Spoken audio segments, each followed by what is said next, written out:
It's episode 5 and today we're going to be looking at the story of the Tower of Babel. This is Genesis 11 verses 1 to 8. That should come up on the screen for you now to pause and have a read, and we'll see you in a second.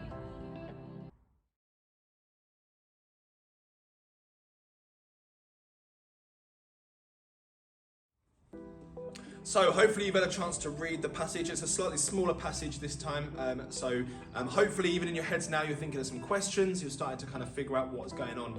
But just to help you along a little bit, we're going to cut over to Rachel now, who's going to explain just an overview of what's happening in the story so far. Thanks guys, so today we are looking at the story of the Tower of Babel. The descendants of Noah had migrated east and had settled in a place called Babylonia. They then decided that to be like God and to try and get closer to God, that they were going to build this really tall tower to try and reach to him.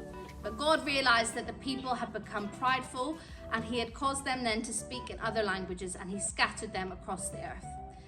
The tower was named Babel, as we've just said, but according to the Oxford Dictionary, the word Babel means a confused noise made by the number of voices, which could reflect that of the different languages that were being spoken as God scattered the people. I think the story is really important as it reminds us to remain obedient to God and to stay focused on him. Back over to you guys. Thanks, Rach. We're now going to share what we got out of the passage. Sam, what did you get? Yeah, I think what really stood out to me was this idea of shortcuts. I think that the people in this story were trying to take shortcuts to obviously building this tower to reach God and to feel close to God.